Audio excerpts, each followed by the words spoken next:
Sarvamanthan news महाराष्ट्रामध्ये आपलं स्वागत. पाहूयात आजच्या टॉप 10 हेडलाईन्स.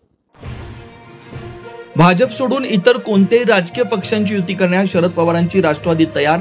स्थानिक पातळीवर परिस्थिती पाहून युती करण्याच्या पक्ष नेतृत्वाच्या सूचना. हरियाणातील काँग्रेसचा विजय पराभवात बदलला. राहुल गांधींचा आरोप. तर काँग्रेस नेत्यांनीच हरियाणात काँग्रेसला हरवलं. केंद्रीय मंत्री किरेनजींचा पलटवार. राहुल गांधींचा हायड्रोजन बॉम्ब. हरियाणात 25 लाख मतांच्या चोरीचा आरोप. मतदार यादीत ब्राझिलियन मॉडेलचा फोटो वापरल्याच्या दाव्यानं खळबळ. राहुल गांधींची पत्रकार परिषद सुरू असतानाच निवडणूक आयोगाचं उत्तर. बोगस मतदारांनी भाजपलाच मतदान केलं. कशावरून आयोगाचा सवाल. आता वोट चोरीवर बोलणारे आधी नोट चोरी करायचे. वोट चोरीच्या आरोपावरून एकनाथ शिंदेंचा राहुल गांधींवर हल्लाबोल.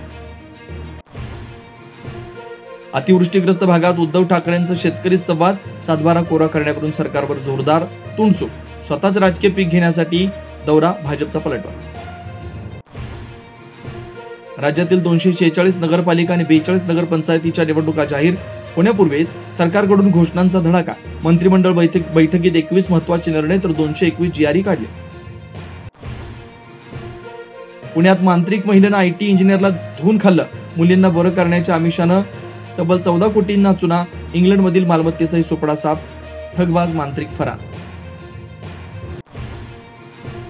केंद्र सरकार प्रधानमंत्री विकसित भारत रोजगार योजनेअंतर्गत सुमारे 3.5 कोटी रोजगार निर्माण करण्याचं लक्ष्य.